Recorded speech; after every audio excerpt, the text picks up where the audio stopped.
Hi all. Today we discuss theorem 1, uh, chapter 8.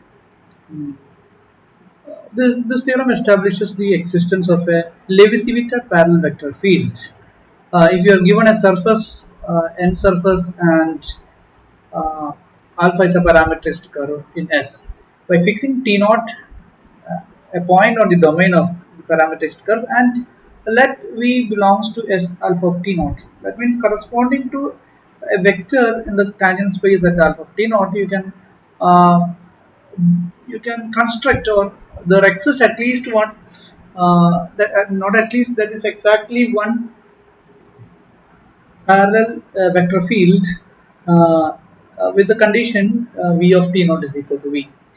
Now we established the existence. We require a vector field V tangent to S along alpha satisfying V prime is equal to 0. That is the covariant derivative of V should be 0. This is the required condition for Levi-Civita parallelism. V prime, we defined the covariant derivative in this manner. V prime is equal to V dot minus by removing the normal component of that. Then V prime, V dot minus this will be the V prime. When this V dot uh, dot n composition alpha times n composition alpha, we can replace this quantity in terms of uh, the covariant derivative. That is this can be written as, this whole quantity can be written as, that is a V dot dot n composition alpha, V dot n composition alpha prime minus V dot n composition alpha dot. So this is the usual derivative because this is a scalar function. So we can write this V dot n composition alpha, the derivative of this scalar function can be written as the derivative of the first into the second function, and the first function into, that is dot product derivative of the second function. So this is the definition of the usual derivative in terms of the usual derivative. But then we can replace this quantity V dot n composition alpha as this usual derivative minus this quantity. Okay, that is what we have inserted for this bracket. V dot n composition alpha derivative, this is the usual derivative, minus V dot n composition alpha dot. Okay, now take the dot product. Now distribute the bracket. Then you can get this times this scalar function times n composition alpha minus this dot product times n composition alpha.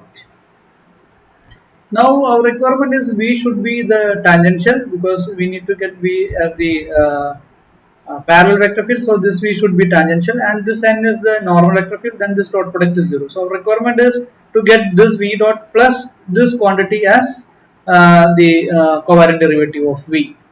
Then our assumption is this 0, and by distributing this minus over here, you can get plus V dot n composition alpha dot times this n composition alpha.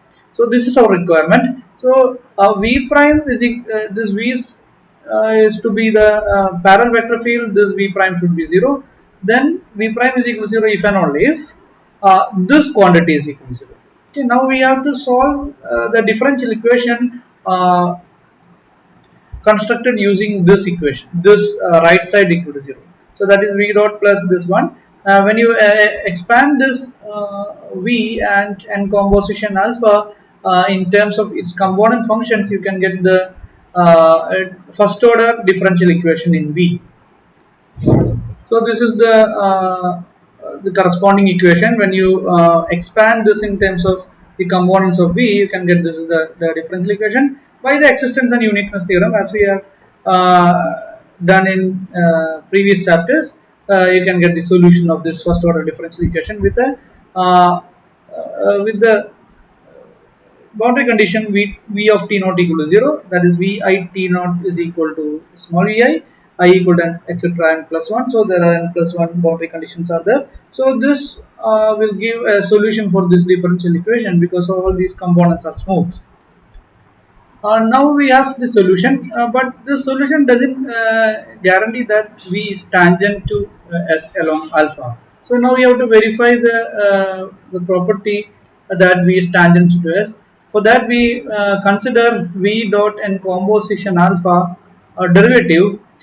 This is the usual derivative. So you can write this usual derivative uh, as in terms of the usual derivatives again, that is v dot this plus v dot n composition alpha dot, and this v dot n composition alpha v dot n composition alpha can be replaced from this equation v dot n composition alpha dot, that can be written as this is the this is our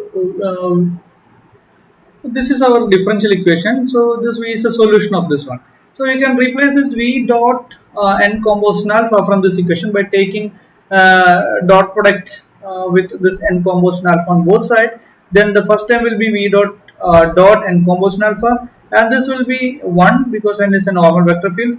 Then this will be V dot n composition alpha dot. So you can get from this, you can write this term is minus of this one. Okay, so now we have you can replace this minus of v dot n composition alpha dot, uh, then by taking the dot product, this is this can be replaced by this whole quantity dot and composition alpha. So that is by taking this dot product, you can get the quantity 1 because this n is a normal vector field. Then the remaining will be minus v dot n composition alpha dot plus the remaining term, that is v dot n composition alpha dot. So you can get by taking the sum, you can get this is 0. So v dot, the derivative of the scalar function is 0, then that scalar function is constant along alpha. And since at the point t naught we can say that this v dot and composition alpha t naught, that is equal to v dot and composition alpha of t naught, that is n of alpha of t naught, and v is this parallel, the covariant derivative of this v is 0. So we can say that this is a tangential vector field, we already seen here. Then by taking the dot product we can get this 0. So that means this constant must be 0. Okay, then v dot and composition alpha is always 0. So we can say that this is the this quantity is constant, and at one point we have the quantity is 0. Then we can say that that is always 0. Finally, this vector field v tangent to S along alpha and is parallel because it satisfies the differential equation what we have used to solve the differential equation. Now we have a remark. We didn't expect the we didn't mention the maximality of the interval of the solutions in the previous theorem, so we can easily verify using this argument if that solution is not down the maximal. You can assume that the solution I tilde, the domain of the solution is I tilde, and that is contained in I, where I is the domain of the parameterized curve alpha. So you can easily establish a contradiction. So you can get this I tilde same as I. If this happens, this is the proper subset of I, then that takes the form. This is our I, that is the domain of alpha. If the solution of the differential equation defined only on this and it contains t naught as the center, and this is our I tilde, you can get a point here, that is the domain, that is the end point of this open interval, and which contains which that point contained in I itself. So this is our I tilde. The end point of this open interval is always contained in I. Then you can easily use the theorem again, and the existence of the solution here. Using that, you can get a contradiction. Then we can assume that you can get this I tilde is exactly same as I. So the maximality is always there. Now we have a corollary. Let S be a 2 surface in R3, and this is a particular case, and alpha from I to S be a geodesic in S with the velocity vector field not equal to 0, then a vector field x tangent to S along alpha parallel along alpha if and only if the speed, the norm x and the angle between x and alpha dot are constant along alpha. So we have already proved that if this x is a parallel vector field, then this is a constant and the angle between them is also constant. So if this is the case, the converse is also case. In the converse is also true in the case of two surfaces.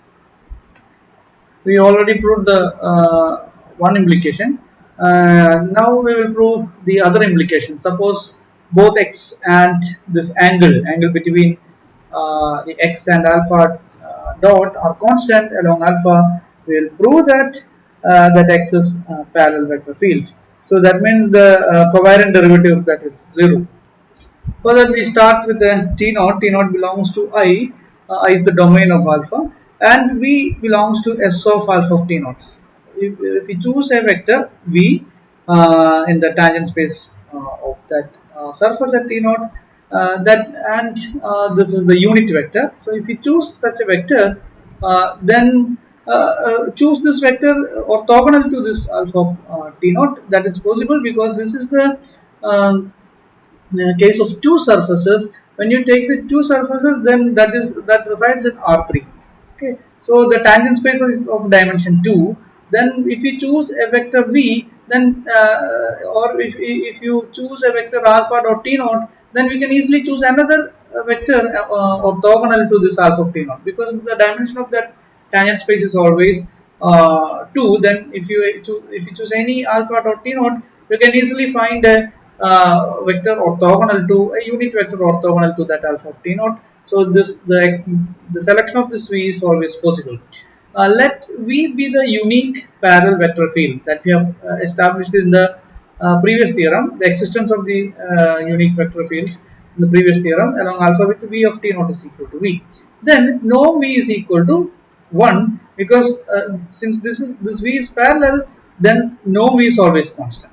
That we already proved. So since the norm of V of T naught is equal to norm of this V and norm of this V is equal to 1, then using the property of the constant norm, we can say that this norm of this V is always 1. Okay, and V dot alpha dot equal to 0, because we have chosen this this small v as the orthogonal vector to this alpha dot T naught. Then we can say that V dot alpha dot is equal to 0 along alpha. So this alpha dot T comma V of T, they both are orthogonal vectors of the tangent vector field. Then this form a orthogonal basis. Okay, for each T belongs to I. In particular, there exists a function f and g from I to R such that x is equal to f alpha dot plus g of v, g times v. This is because at one point we have at the point T naught we have this alpha v of T naught and alpha of T naught is equal to 0, and this v is parallel. This is the parallel vector field. Then we can say that v norm v and alpha dot this norm v is constant since it is parallel, and we have assumed that this x and alpha dot are constant along alpha. So this norm alpha dot is also constant. Then we can say that v dot alpha dot is also a constant. At one point we have that is 0, that product. So that is always 0. So this v dot alpha dot equal to 0 for all t. This shows that this v of t and alpha dot of t is always orthogonal, and it's contained in both are contained in the tangent space of alpha of t at each t. Okay, at each t this is a basis. Okay, so when you take this x of t, then you can say that this x of t is tangential. We need to prove that this is parallel. Okay, so since this is tangential, so this belongs to S of alpha of t, and at each point this form a basis. So this x of alpha of t can be written as this is x of alpha of t, that can be written as some c1 times v of t plus c2 times alpha dot of t. At the point t1 we have this one, a set of constants c1 and c2. At the point t2 we have another set of constants c1 prime v of t2. We have another tangent space at alpha of t2. This is c2 prime times alpha dot t2. At each point t, this c1 c2 varies. Okay, so I put this is some, so that it depends on this t. So I put it as f of t1, and this is our I put it as g of t1, and this constant is f of t1, and this constant corresponds to the point t2. So this is g of t2, and this is our f of t2. That means each x can be written as f times alpha dot plus g times v. Okay. Now we have cos theta is equal to x dot alpha dot by norm x norm alpha dot. So that is equal to f times alpha dot by norm x. This can be obtained by taking dot product with this expression. If you take the dot product with alpha dot, you can get x dot alpha dot, that can be written as v dot alpha dot, that is 0. So you can cancel this one, and this will be this f times alpha dot dot alpha dot, that is norm alpha dot, norm alpha dot square, that can be cancelled with this norm alpha dot. So this takes, first we take this as f times alpha dot norm alpha dot square by taking dot product with this, and this dot product will be 0 plus 0 divided by norm x dot norm alpha dot. Then by cancelling this one from this, you can get f times norm alpha dot divided by norm x. So norm x square equal to x square, that is x dot x, can be obtained by taking x dot x. X dot x is this dot the same thing. Okay, that will be by taking the distributive property of dot product, you can get f square norm alpha dot whole square plus g square. Then we can say that our assumption, this is constant, then norm x is also constant, and alpha dot is also constant. Along alpha implies that f and g are constant. Okay, so this is constant and this is constant. You can say f and g are constant, because from this you can get, since this cos theta is a constant quantity, you can get this norm alpha is a constant, norm x is constant, then f is constant.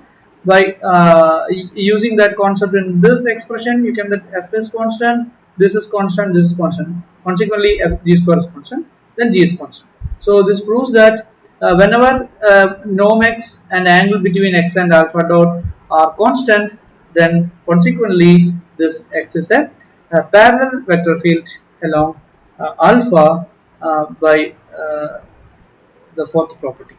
Okay, so this proves the other implication as well. So this proves theorem, the corollary of that theorem.